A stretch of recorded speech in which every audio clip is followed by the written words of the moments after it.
Well, good morning, y'all. And as people come in, go ahead and continue to say hi.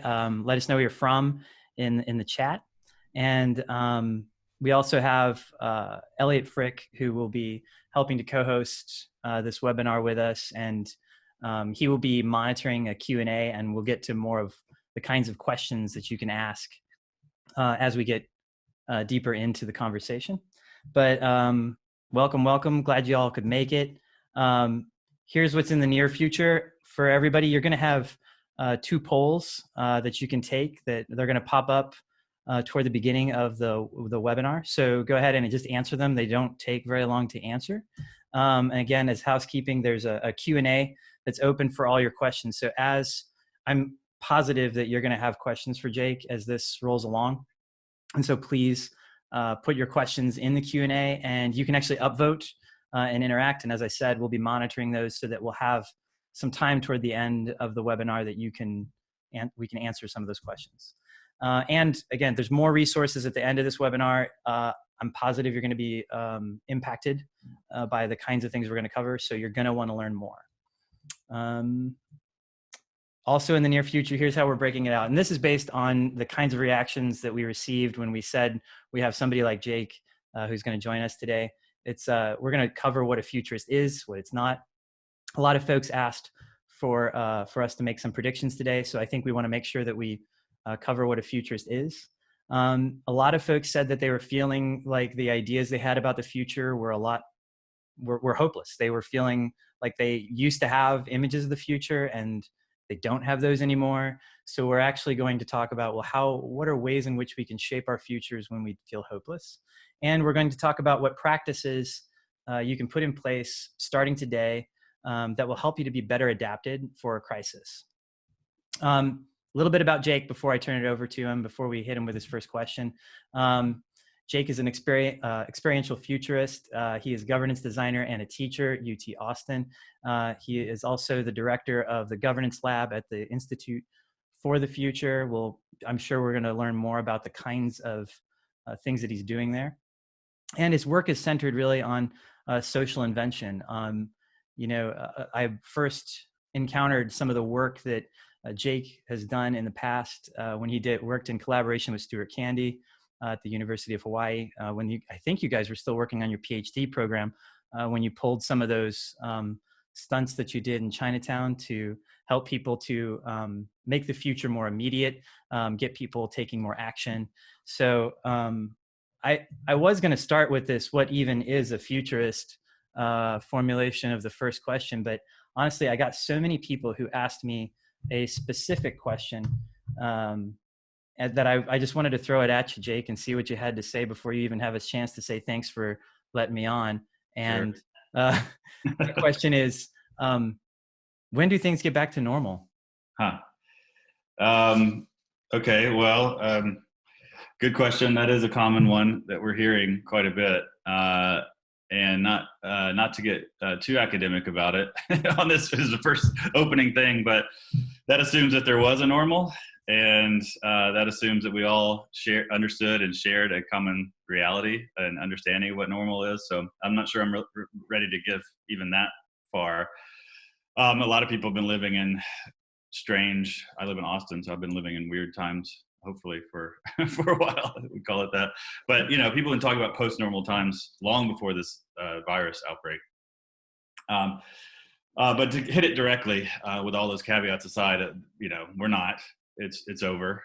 So even if you thought there was a normal or that we're going to get back to it, we're not. So the thing that we've been preaching and the thing that Foresight does is prepare you for these kind of emergent, nonlinear, unexpected, volatile, uncertain times. So this is what we've been trained to do as futurists, and I can kind of backdoor my way into that question.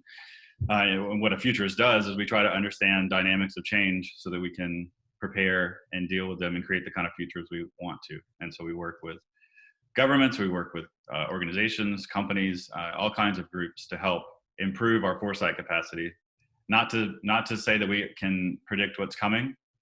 That's not what we're trying to do, but we're trying to understand the range of possible futures in a systematic way, understand what those dynamics are, knowing that we're never going to be perfectly right, but we can be useful. We can have something to say. We can react in a kind of positive, forward-looking, anticipatory way, and hopefully craft better futures. But we didn't. All of this great work for the last 80 years amounts to a terrible government leading a crisis. And so, my faith in futures, at least at a systematic level, is weakened. My faith in foresight itself is strong. My faith in our ability to, or at least the evidence of our capacity to change things at a systems level is flailing. It's pretty weak right now. So I'm in the midst. I wouldn't say a crisis. I mean, I think I think we've all seen the limitations of what we're doing, but even more motivated to figure out how to make a difference rather than doing great work that doesn't impact anything. Yeah, I mean, I can understand why you would get to that space, because I know that futurists, like I've seen multiple, and even some scenarios that you've done and worked on that specifically were about pandemics, specifically pushing people into a pandemic experience from multiple players, and giving people that experience. What do you think the gap was between the kind of experience they had, and then did you feel as though did that fail to result in enough action, an immediate action or immediate change systemically? Like, what do you think the gap was? Yeah, I mean, there's it's a little unfair to ask scrappy foresight people working in the margins of society and little universities and little boutique shops and nonprofits to change the world, right? To address all those things. So it's not fair. But we try, right? And, we do have the ears of some very powerful people from time to time. And one of the things that got Stuart and I motivated, and we were inspired by other work that people were doing, Wendy Schultz talking about ambient foresight, Jason Tester doing artifacts from the future, even people like the Yes Men doing these kind of experimental hoax and sort of street art. You said a stunt that we did in Chinatown. And I was thinking of, stunted growth. Like we're pulling these stunts to grow maybe another variation of future shock. But the reason why we did experiential futures and moved in that direction was to try to connect the head and the heart and the gut, maybe, because we saw generations of work that really were great research, well presented, locked down with rational logic and all of those things that didn't make a bit of difference. And so our premise was that we need to connect to the emotional centers and have some kind of physical, visceral experience of things, and that might help people bridge the gap between the lived present and possible futures that exist out there. And I think it does. I think it's a better way of doing it. So all of those kind of psychological tricks and overcoming some of those biases that we've implemented, I think, have been effective. The problem is that the world system that exists now with, sort of greedy capitalism and kakistocracy, which is the government by the worst, that our political systems have been hijacked by people who don't have anyone's best interest in mind except their own. I think those kind of systemic factors way overwhelm any of our methods and practices and audience and goodwill that we've developed on our end. So, I mean, at one point I was thinking, okay, don't be a futurist, go be a billionaire. Then you're gonna have a real impact, right? That's if you really want to make a difference. On the other hand, Bill Gates was talking about this pandemic exact scenario 3 years ago, and a billionaire, right? Difference, right? No shortage of resources there, right? Yeah. Exactly. So I mean, even being a 100 billionaire may not be the path forward either. So I'm kind of foreshadowing maybe what we'll talk about later, but I think the social invention piece you mentioned, we're going to have to reinvent the world at a systemic level to have the outcomes that we want, to try to design it intentionally to have the outcomes we want. Because the design we're working under now, it's been hijacked, or it was non-functional in some cases to begin with, and it's leading to really, really dire straits that we're in. Not just the pandemic, that's the hot thing that's happening, but climate change is basically a slow motion version of what we're dealing with the pandemic. Well, I definitely want to get to that question around hopelessness, where there is just a widespread feeling that that the future's not, it's not going to go well. Mm-hmm. and not only that, but that I have no ability to shape that future. I do want to get to that, but one thing I wanted to pull apart before we go there is, I think a lot of times when I've talked to folks about foresight, people will compare and contrast it to basically like an actuarial table. Like, isn't that just an academic risk mitigation exercise? Like, isn't that just saying, well, we see some signals of stuff that could happen, so do some strategic planning and take into your strategic planning into account these sort of things. So what separates what it is you're doing from an experiential futures perspective from an actuarial table? Yeah, I mean, actuarial tables and linear extrapolation are useful. I'm not saying we don't use those. That's part of the mix of things. But the emergent nonlinear kinds of things that happen aren't in those actuarial tables, right? I mean, I don't know if this pandemic outbreak was worked in to life insurance tables before, but they probably are now, right? So if you just extrapolate trends, you're right, you're spot on until you're not, and then when you're not, you're completely it could be a disaster, right? Financially or socially or civilizationally, as we're doing now. So what we try to do is look at those, look at a kind of extrapolation future, but also try to systematically surmise and uncover and explore and understand dynamics that lead to nonlinear emergent kind of properties, adjacent possibilities that we might not have seen just in the fabric of what has come before. So if you think that there's novelties that can happen in the world, then you need to understand those possibility spaces as well, that can be completely transformative, completely disastrous in some cases. So we try to look at all of those and again try to deeply understand them, not to try to predict the one that we absolutely think is going to happen, but to prepare our minds to get ready for them coming, and then also hopefully to steer away from the things we don't want. So when you have done some of those experiential pieces, those things in the past, those projects in the past, what were some of the insights that were gathered? If you have an example of one, some insights that were gathered that would otherwise be hidden or harder to access or invisible to the stakeholders in that project? Yeah, I think humans are very adaptable. Part of my background before getting into future studies as a discipline was in anthropology. And so, knowing from that discipline and other social sciences and life experiences that people tell you what either you want to hear or what they think they want to hear, rather than the truth. And so one of my favorite examples was that stunted growth project we did in Chinatown and Honolulu, from a mayor's grant to concretize, bring to life several scenarios for the Chinatown district in Honolulu. And one of the things we had done in our research was historical and then in interviews and conversations we had with people there. One of them that that came up quite a bit was the fear that people had that if the area became commercialized, if it was overrun by chain stores and completely transformed to anywhere, and often California was the thing people mentioned. We don't want it to become California.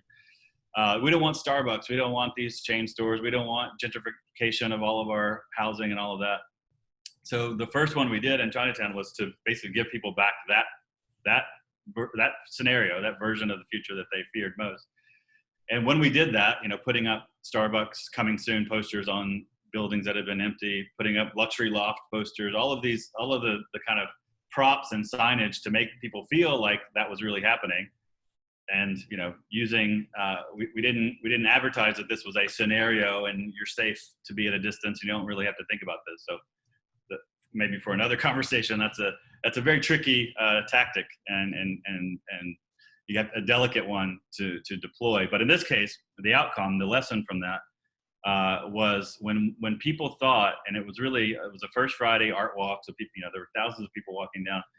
When they thought that was actually happening, that these Starbucks and American Apparel and TGI Fridays and whatever typical pariah chain suburban stores, big chain stores were coming right. in and turning Chinatown into something. That's right. Right. That's right. You got it right. So when people thought that was actually happening, many of the people that had voiced this fear voiced something different when they thought this was really happening. So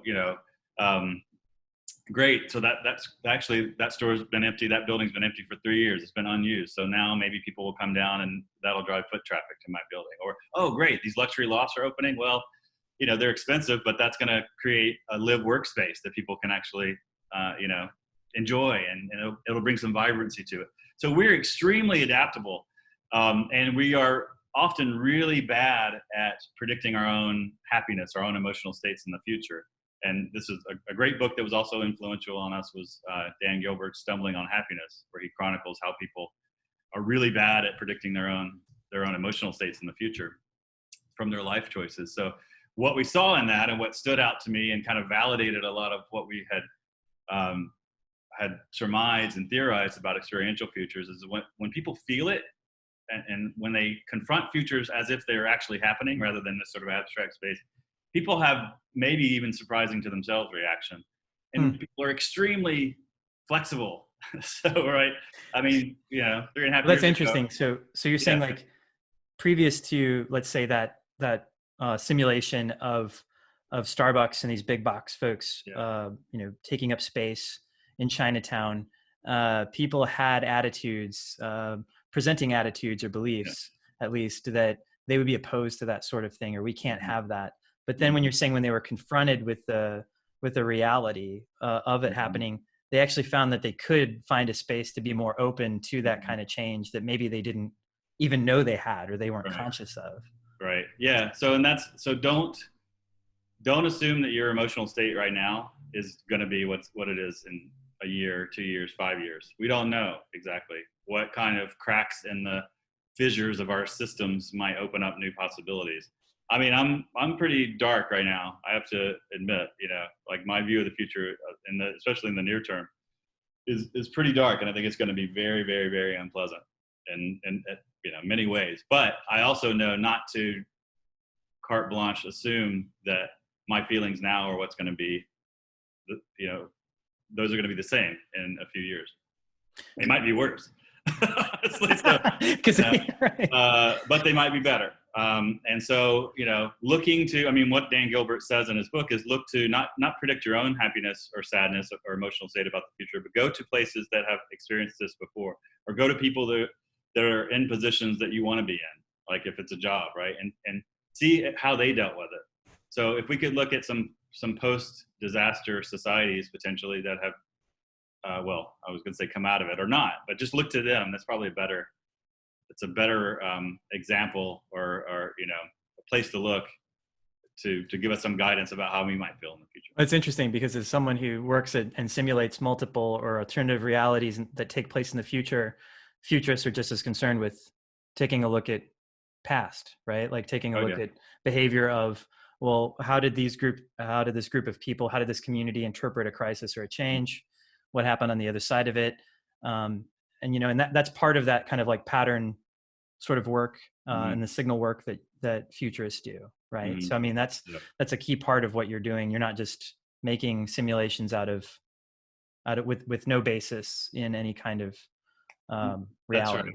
Yeah, we have to take a speculative leap into the future, and there are no future facts, as we say. It's not an empirical science to go to the future, but the empirical things we do look at are, yes, history, knowing that it's not a guarantee of what's coming, right? And then beliefs and images of the future that people hold, because those have a magnetic influence on the kind of futures that we end up having, right? So if we have no positive visions of the future, then how in the world are we going to build something better, right? So yeah, we're always looking. That's our evidence, right? Is the images, the systems dynamics, the images and the images that people have and beliefs, those kind of magnetic pulls, and historical weights, using some of Sohail and Ayatollah's language, the weights of history that might hold back or distort or change or hold steady some dynamics as well. Going back to this theme of darkness, it seems a prevalent theme for a lot of folks, and a lot of people that we've talked to, and even ahead of this webinar, have said, like I said, they're feeling more hopelessness about, especially near-term futures. They're also feeling like they don't have as much power as they'd like to have, or they thought they had more power, and now they don't have as much agency in shaping future. So what is it that you can do when confronted with those, sorts of blocks to creating images of your future, when things feel Mhm. much more extremely uncertain, and when you feel like, I feel like the future is happening to me, I feel like it's, encroaching upon, I don't feel like I'm getting to shape any kind of future. Right. Yeah. And I have to credit Stuart Candy, friend and colleague, for this kind of riff that he has about the weight of alternatives. We often think, oh, alternative futures, it allows us to think so broadly, and isn't it cool that we can think about all these alternatives? Well, I think this was in the context of life choices, right? Or am I going to get into this college or not? Or am I gonna, if I get this job or not? If I take this path. So when those are out of your hands, when these alternatives are ahead of us, and we have to sort of hold multiple futures in our minds, that is heavy. And the stakes of the alternative futures that we're holding now are extremely heavy. From basically the collapse of civilization is a plausible future. Now we could really devolve into something terrible, and a transformative future where there's something really cool that was not possible before, with the dynamics that have been unleashed or opened up for that. But it's hard, and I think we're feeling it on a personal level. We work with organizations or decision makers or people in sort of positions of power that have to hold these strategic choices together. But every single person, and my kids, and I think they can feel it too. So this weight of alternatives, this sort of heaviness of, I don't know which way to go. I just want to name that because, the often the remedy that people talk about, the antidote, if we want to use the language of the title here, is about, oh, there's alternatives that exist. And they do, right? And that is where I sort of put my remaining chips of hope in, is that something will be unleashed that was not able to be either conceived of or executed because of the fracturing dynamics of our system. But I think that it still can be very painful. So change is going to be painful now. I mean, I studied alternative futures with a guy named Jim Dater in the University of Hawaii, and he talks about 4 archetypes of future: growth, which is kind of a continuation of things; collapse, which I think we know intimately now, could be environmental or economic or pandemics; discipline, where you try to hold things steady and just sort of hold on to what you have, and keep things sort of balanced so you don't have a collapse, but you can't keep growing; and transformation, which is a major paradigm shift that happens, a new way of being, or a new way of living and working, or a new technological breakthrough that changes the system at a fundamental level. Well, my working hypothesis now is that continued growth is not possible. That's the normal that we started this conversation with. Like, that is, whether it ever existed, it's not gonna, we can't do that. It's just not. Too many cascading things happening, because they're going to lead to collapse, right? And then discipline is even impossible now. We're not going to be able to hold things steady, and keep things sort of balanced. I don't see that as really viable. So we're left with collapse and transformation. So we don't, for those of us who don't want collapse, at least, the pain that comes with that, maybe there are other ways of going forward. Transformation is our option. So thinking through transformative scenarios, stories, systems, right? So getting into not just conceiving of these things, but actively designing them and executing them and making them happen, unleashing them into the world. That's kind of where I'm putting my energy, and that's where I would encourage people to, if I had to, if you want to put your energy towards something, is to envision and experiment with transformative kinds of systems or ways of being.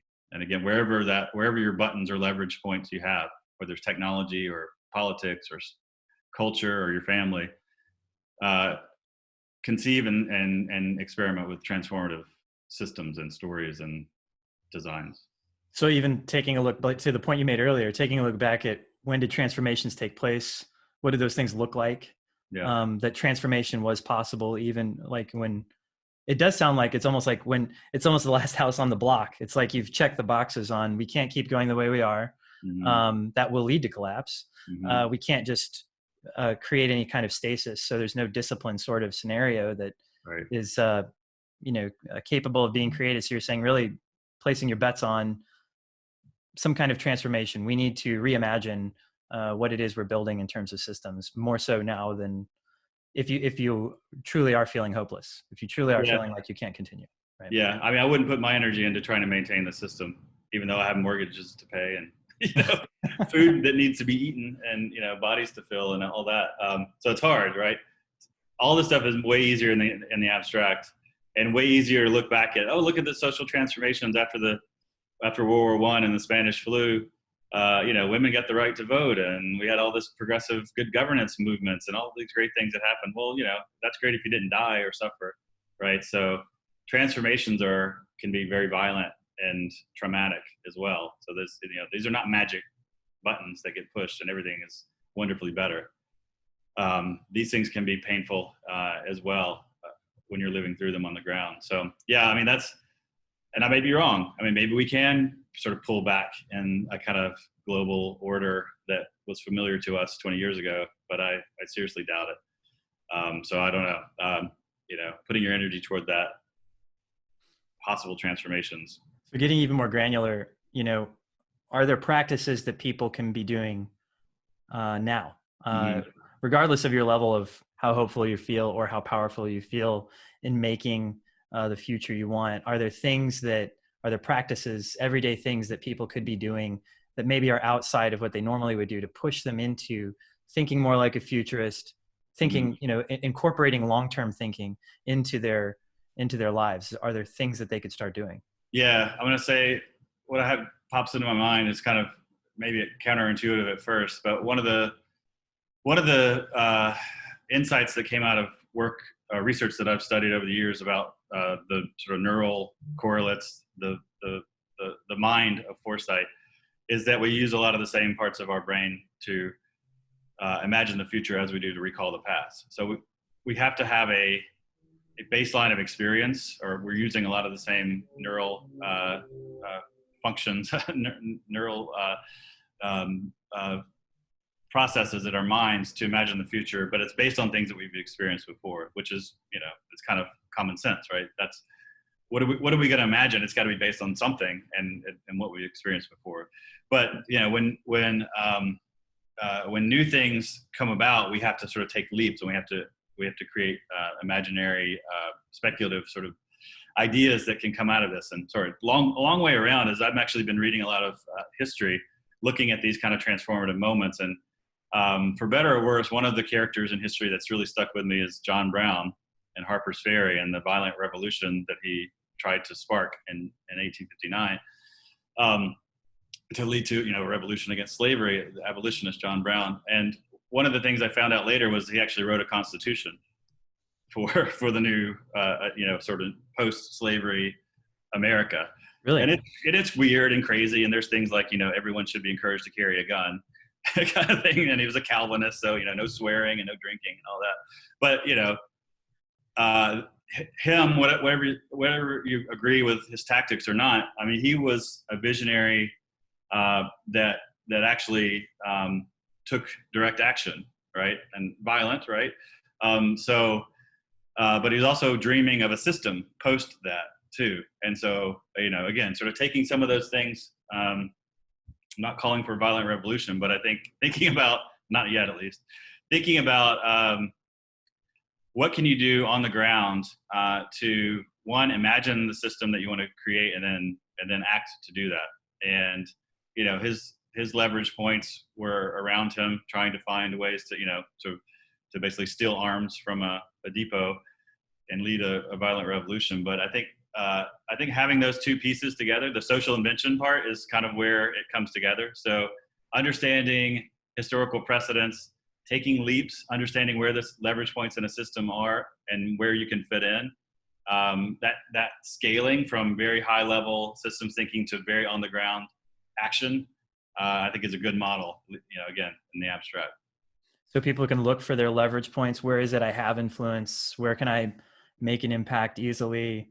And then keeping some kind of, it sounds like a North Star, some kind of image in your head of the kind of future you're looking to create, and contouring that. And, are there other things that they should be doing? Are there places they should look? Are there, I know that a lot of the work that futurists are doing are looking for patterns and signals out there that maybe other people aren't seeing. Are there places that they can look for those kinds of things? Yeah, I mean, one of the kind of bread and butter practices of futures work is looking for weak signals, early stage, emerging issues, things that are happening. And so we always pay attention to those. I would really pay attention to them now because those could emerge into extremely powerful forces. So years ago, I would talk about the fruit vendor in Tunisia that had enough of oppression and set himself on fire. And as a protest, that basically led to the Arab Spring, right? Toppling dictatorships that have been around for generations. The most current example is the little girl in Sweden who decides to skip school on Fridays to protest climate change. And within a year, there's millions of people around the world who have joined her. So those kind of people, leaders, movements that look kind of trivial or ridiculous or out of bounds or not possible, I think paying attention to those, because those could spark overnight. I think something, I hope/fear that something stupid is going to happen that doesn't seem like a big deal, but it's going to blow up over the summer. I think the conditions are right for highly disruptive, emergent kinds of things coming from a very small spark. And I suspect we're going to see that. So looking out for those things and being ready for those, and not defaulting to some assumption set of trajectory, I think is some of the mindsets that would be useful at this point. It also sounds like you're saying that if you were wanting to have influence, that actually the present day is an opportune one. I guess as always it is eternally, but meaning like a present day like this one, where there is a lot of sort of uncertainty. There's a lot of crisis. Those are the kinds of, that's the fertile ground from which you can actually then create some kind of transformational future. That is usually the place where it starts. Yeah, the forces of sort of mainstream hold the line are way weaker than they used to be, and so radical ideas and changes now I think there's a more fertile ground for that than there was in the recent past even. And a global network of communication that could marshal billions within days. I just wanted to hop in and share some of the questions, or at least one. There are a couple that sort of coming up over and over in different guises.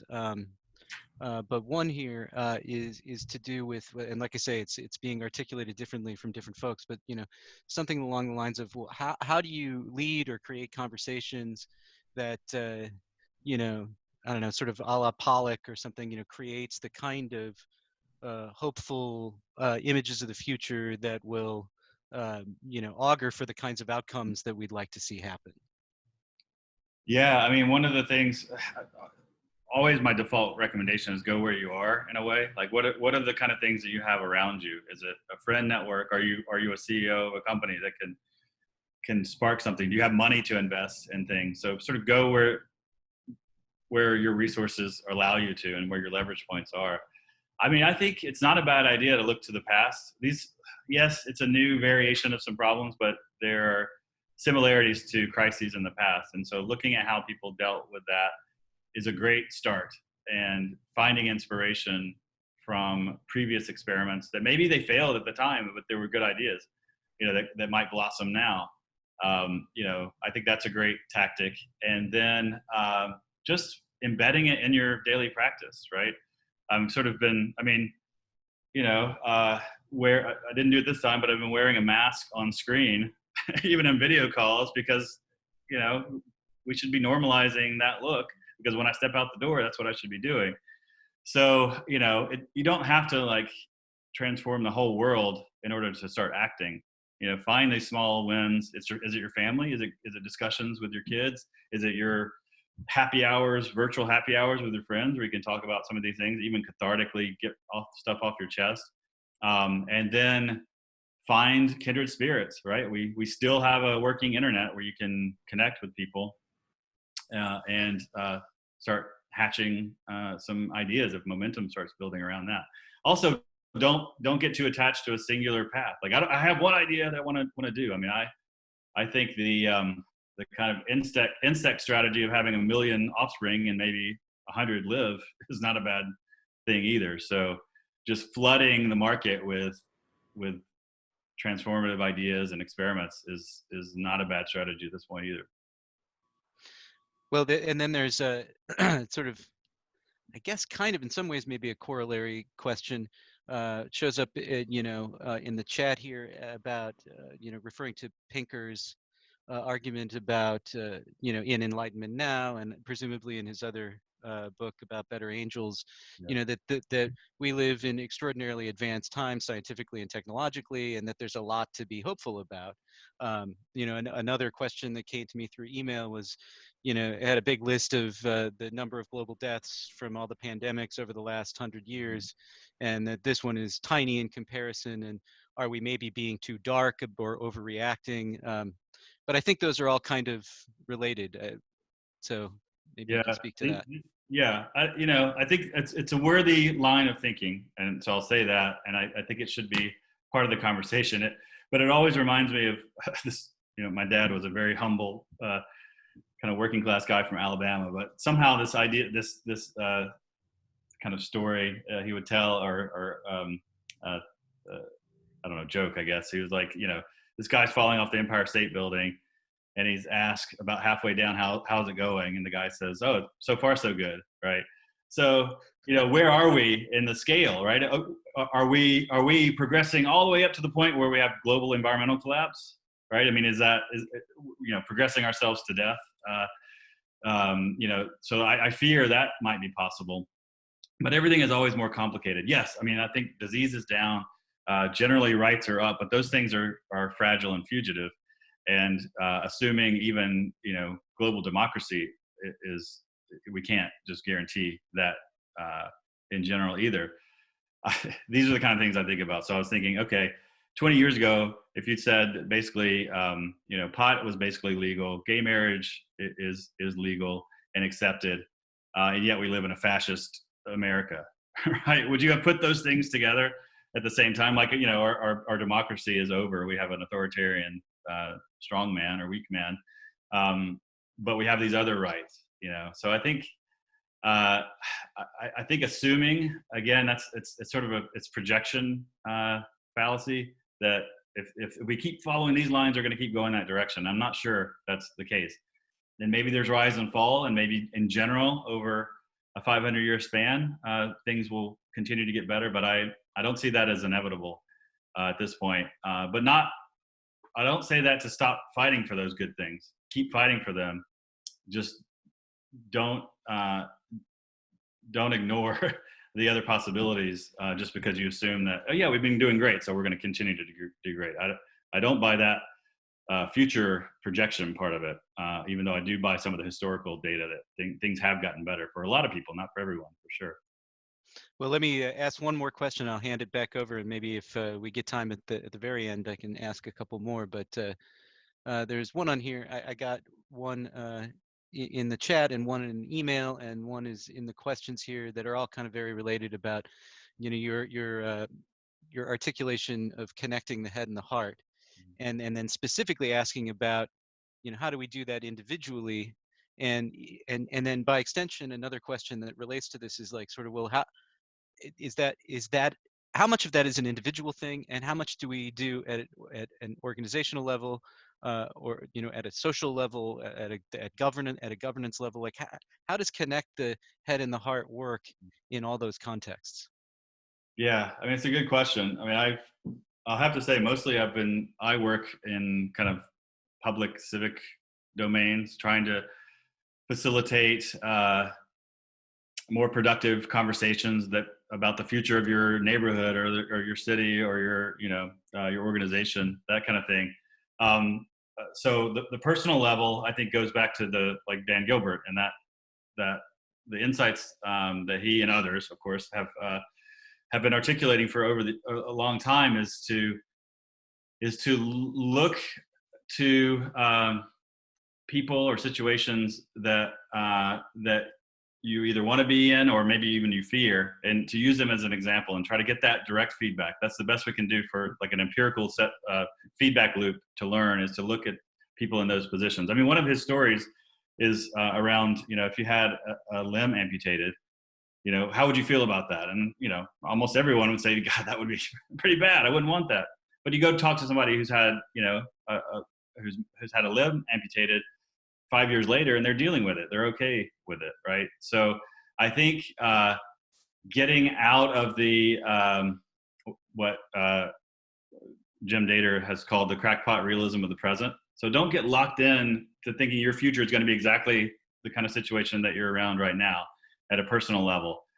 Don't limit yourself to that, and don't assume that those feelings in that context, in that situation, will hold for a long time. So openness at a personal level, openness to those kind of new experiences, and feeling them, right? I mean, I think trying on feelings, either vicariously through books or through media that has been created, but also looking to others and seeing how are they reacting, what are their feelings like, and trying to sort of surmise what it might be for you. Now, at an organizational or systems level, I mean, one of the things that I again took from Jim Dater and put into a toolkit form was this thing, which I have here, which is freely available, and we'll make it available to everybody. We basically created a toolkit for redesigning political systems. Again, taking a class that Jim Dater taught on political systems design and putting it into a step-by-step process. So it takes you through a process. If you want to get really big, and say, I'm going to write a new constitution, how do I even begin with that? This is meant for that kind of high level. It doesn't have to be a country. It could be whatever organization, but putting your beliefs about how reality works, putting down your values, putting down all of these assumptions first, and then saying, okay, what are my mechanisms for design, and doing that in a systematic way. So that would be my recommendation for a high level thing. It doesn't have to be this, maybe there are better things out there, but thinking through, how do I want to operationalize the values that I want to see in the future? Or let me take a step back. What are the values I want to see in the future? Is it freedom? Is it security? Is it safety? Is it prosperity? What are those values that I want to see? Thinking about how those values might balance, or the trade-offs for those, and then how do I operationalize those values in a system where more likely than not those values are reflected in the outcomes and behaviors of people. So it's social inventors getting into that mindset again, and realizing that it's not 55 white dudes in Philadelphia this time designing a system. There could be a chance for millions or billions of us to be involved in that. And having those kind of experiments and those ideas out there, I think we need a pool of good ideas, or else we're going to fall back on theocracy or authoritarianism, or some of these more onerous things that we've seen in the past. Even presidentialism, the current system we have has a inbuilt predilection toward authoritarianism. A guy named, sorry, I'm rambling a little bit, but a guy named Fred Riggs at the University of Hawaii in the 80s and 90s studied presidentialist systems. And at that time, he found that out of the 33 presidentialist systems that existed, 32 had become dictatorships. And the only one that hadn't was the United States. And his reasoning was that because very strong social and cultural norms kept the system from sort of devolving into that. And you can imagine where I would make the case now that those have gone away. So thinking about something, not even going back to presidentialist systems, I think we need something different even than that. So it looks like Elliot shared the download for the toolkit in the chat, so you can grab it there, and then we'll send out something at the close of this with the full webinar, and we'll send a link in that message as well. We did have one question from someone in the Q&A that I think is useful because it connects directly to one of the challenges or the priorities that you gave to folks. What are some examples of post-disaster worlds from the past that they should look at, or they could look at for some inspiration on how people got through it or didn't get through a crisis like this one? Yeah, I mean, maybe people have, I'm sure, different kind of examples, but I mentioned World War I, right? And in the U.S. and maybe other places, that there were some freedoms that came out of that situation. The right to vote for women, some good things came out of that, and so there was a positive blip, at least. We know the interwar period also devolved into something terrible. After World War II, also, instead of going to a punitive model after, like, so people learned after after World War I, that led to many of the conditions that led to World War II. So the Marshall Plan and things like that, a more global, connected world, realizing that we all are in this together. Shortly after the Civil War, at least there was a period where African Americans were able to participate actively in government in ways that they hadn't. Of course, that was pulled back. That's what I mean. Like, you look at, look at all the progress, and things can get pulled right out from under you very quickly. So you have to fight for it. It's way harder to fight for building than it is to destroy. And I think we have a movement of destroyers right now, taking things apart, and it takes a lot more work to build things out. But things can be built out of the ashes of those. So maybe out of this one, just to sort of leap to what's possible now, I mean, a global consortium that isn't driven by nation states, but that is globally connected, but also has a sense of place. So one of the sort of political system designs that I'm really compelled by is something like a global consortium of cities, where 5 out of 8 billion people might be living, that the governance system there is sort of coordinated activities across cities rather than nation states and the kind of old neoliberal global order that we have seen. So I think we're also maybe there is a lot of nationalism and closing of borders and racism and things happening now, but we also could open our eyes to the fact that this disease does not discriminate, as far as we know, by any of those borders that we've put up before. So a global health system, which might have derivative positive impacts around trade or around justice or other things, that environment, of course, energy distribution. So it may be health driven, but we could also create a coordination system that has positive impacts that go beyond. I think you managed to answer some of the other questions that were here, in that someone asked about, isn't this the true democratization of the world? Nobody is immune or above or exempt from this. But also there was a question about, do you envision transformation of government as a result of this, and why or why not, which I think you spoke to as well. Yeah, so. I do. I mean, you've got Bill Withers and John Prine dying. It really pisses me off. I mean, I hope there's some white nationalists and fascists that are dying in this as well. So I hope it is equal. All I'm hearing about are people I love falling to this. So let's hope it's equal in that way.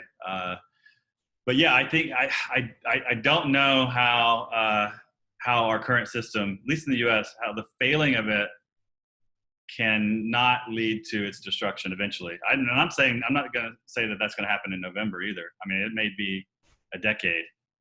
Again, going back to the metaphor of the antidote, I mean, antidote implies that you've just taken a poison, right?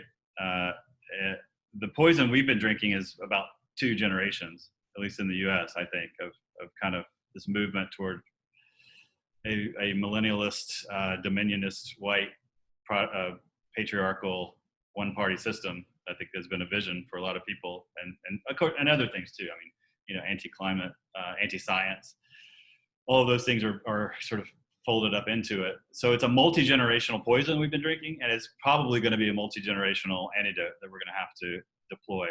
And so, I think being patient too, if I could just go back to some more of the advice column stuff, we're not going to solve this in a few months. We're not going to solve this in a few years even. I think we need to think about this as a generational transformation. And I would be looking to about 2040 or 2050 to say, okay, that's now we can look back and say, okay, yes, 2020 was a tipping point, and it took us a long time to get our shit together. But yes, we managed to do that while, all of our coastal cities are gone at the same time. But we'll try to deal with that as well. And I also want to say, 3 white dudes sitting here on camera talking about things, we're in a position of privilege for doing this. And if I'm standing in a line trying to get food and you're talking about, oh, let's experiment with all these things, I'm very sensitive to that as well. I mean, we have existential stuff, not just at a political system level, but in life. And people are dealing with that. They don't have money. And so, Martin Amis said it's hard to love when you're bracing for impact. And I kind of feel that as well, too. So I just want to be sensitive to the fact that we don't all have time to pontificate and go read histories and find the inspirational transformations from the past. We're dealing with shit right on the ground right now. But we have to keep looking up at some point, you know, and wherever you can. And if you're in a position that you can do that, I mean, try, but include others in that thinking as well, or at least be sensitive to what others are going through. So I'm actually kind of glad you went that direction, because we've had a number of questions that probably are on the more granular practical side of things, where it's like, if you're the CEO of a company, and I know that somebody, for example, that turned down our invitation to spend some time on the Privileged White Dude Network, sort of webinar we're doing. He said, I would love to make it, but we have to do so many cost-cutting measures right now. It's a manufacturing company, and they're having to do some things that he really hates having to do. And he at the same time has to create a strategy the best he can for how his company could sustain itself, could move forward, for the people that would remain at his shop, and I mean, he's a lot of small towns in Illinois is where it's scattered, so you've got folks who don't necessarily have a lot of other prospects in terms of their employment, but he's charged with being a leader in that situation, and trying to make some of those decisions, like what kind of what should they be doing? Yeah, if they wouldn't be informed by some of the things you've done in the past, some of the way you've seen people create governance structures or leadership structures, how could they be thinking about this? What should they be doing? I mean, on again, I don't know the granular details, the gory details of everybody's life that they're living. So these, talking about it makes me a little uncomfortable. I don't know what to tell that guy. But I mean, I think do right by people, figure out what your values are, is having more stuff important to you, or having people and living in a society that's functioning. And I think for a long time we've gone, I mean, I think about Schindler's List when he's sitting there thinking, oh my God, this watch, I could have saved, 4 more people if I just didn't have this.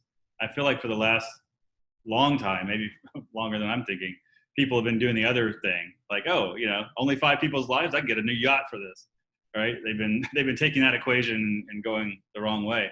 So just thinking about what's important to you, right? I mean, how much do you have to give of your resources, and who do you want to take care of, and making your actions reflect the core values. I think we're all having a pretty profound conversation with each other in our minds about what's important, right? So, government debt is really bad. Well, not when people are starving, or potentially are getting kicked out of their homes. They don't have work, right? Through no fault of their own. We find ways to put our money where our mouth is when things come to this level, this existential sort of life or death level. And I think we're all facing that. So,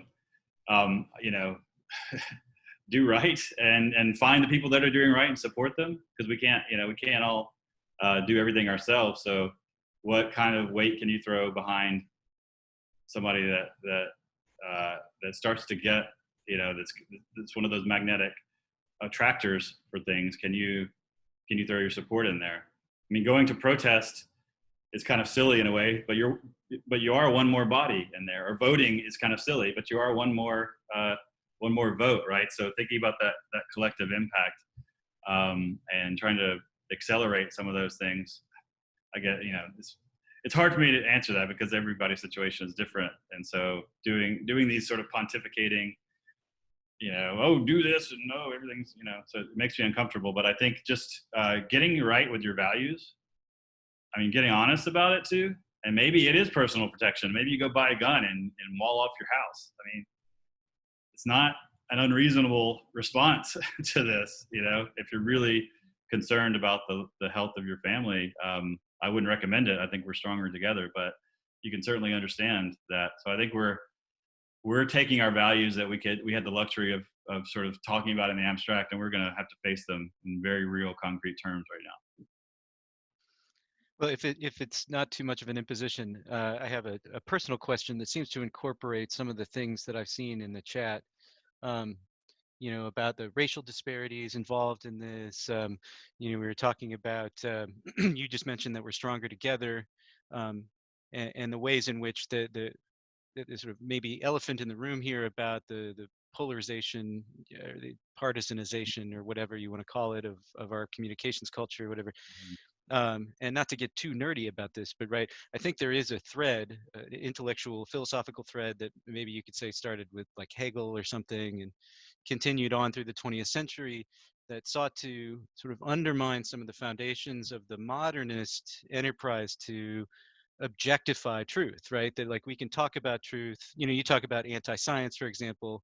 Well, what could be more anti-science than eliminating the idea that there is an objective correlate to our statements about ontology, about reality, right? And so, and I think maybe in some ways, futures does present a way of dealing with this, but like that everyone now has their own truth, and so much of what gets said about in media in general, in social media everywhere, is subject to the individual lenses of the tribes and the positions of the sort of various pundits or sort of thought leaders and so forth. And it's very difficult for us to tease out like what is together really, and is there any even sort of like fledgling or some small strand of truth that we can hang on to, that we can think of as something that belongs to all of us. And my gut tells me that futures has a way of dealing with that, but I wonder if you think so as well, and if so, how?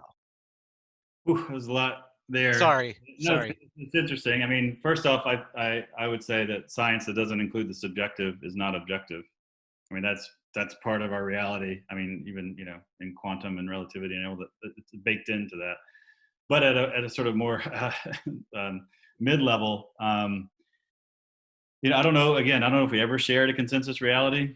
And I remember, I mean, you and I have talked over the years, like, Robert Anton Wilson and all these people, like, consensus reality is terrible. But man, I would like a little bit of that now, because I don't want alternative facts, especially when it's been hijacked by people who have an agenda to destroy and to consolidate power for their own purposes. I think we have to figure out, and I think the framers of the Constitution were dealing with this as well. I mean, they had a bunch of religious zealots and fanatics that they were trying to govern, but they were all Enlightenment. Our Constitution was written during the height of the Enlightenment, so their design strategy was, how do we govern 100 religious fanatic tribes collectively? And they said, okay, well, we're going to get religion out of government, and we're going to divide power, and we're going to create this great machine. And so it sort of acknowledges that, but says it's not going to be part of the system. So is there something at a meta level that we could do now, saying all this tribalism, and my reality is just as valid, even if I believe the world is flat, I need to have a seat at the table and all of that. Is there a design that doesn't have to change minds in order to govern? I don't know, right? So those are our two choices, right? So do we include all of these disparate realities into a design that can govern, and that everyone at least can agree on the terms of governance, if not the kind of outcomes necessarily, or do we need to change minds? Are we governable with rapture-minded people who think the world is coming to an end, who don't care about the environment? Can we absorb them without destroying everything? I don't know. Those are the dynamics to me. Either we have to change minds or marginalize the things that are destructive, or can we create a system where those can be embedded in a way that they're acknowledged, but that they can't hijack the system in order to destroy it? I think I'm leaning toward the former, but I don't know how to solve that without some pretty onerous kind of reactions. We have to end. It's just a policy at Bigwidesky. We have to end every webinar with references to Hegel and the Enlightenment. It's just part of the thing. So welcome. I mean, yeah, I told you I was in anthropology. I went through all the. I get. Sure. I mean, but I wouldn't mind a little bit of Enlightenment certainty for a while we get our shit together. Yeah. We can critique it again, but some old-fashioned Enlightenment might not be a bad short-term solution. I don't know. Maybe not. Maybe we just recreate all the problems that we dealt with again. I don't know. Good luck, everybody. Nicely done. Hey, I heard some stuff in there for y'all that are still on the webinar. I know we're past the time, so looking to the past to see some other folks communities who've made it through crises like these, taking a look for signals of change, also understanding that this is the kind of environment in which a transformation can take place, like this, and there've been several of those cited as well.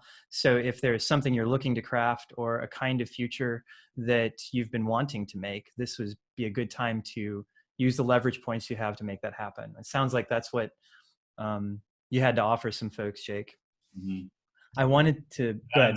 That and some free John Brown back tattoos if anybody wants those. There's that. That comes with the right.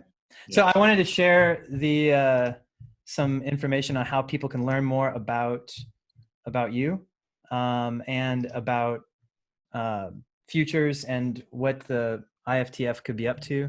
So you can go to iftf.org. There are several Twitter accounts you can follow. One for IFTF. Global Futures Lab is the one that Jake leads as the research director, and then governance futures. I missed that. Sorry about that. Typo, not global. Governance Futures Lab. It's okay. The name is right. Gov Futures Lab. There, the Twitter name is right, so you can still find stuff there. You can still find it there, right? And this is Jake's handle, and you're going to receive the full webinar, and we'll have a download that was referenced earlier, that PDF download. But thanks for your time, everybody, and we appreciate you coming to this one, and you'll hear from us really soon. And thank you, Jake, for joining us today in the midst of your moving and all kinds of other things going on in your life. A fun little howl that we had together. Thanks. Thanks. Great appreciation. Thank you. All right. Thank you. See ya.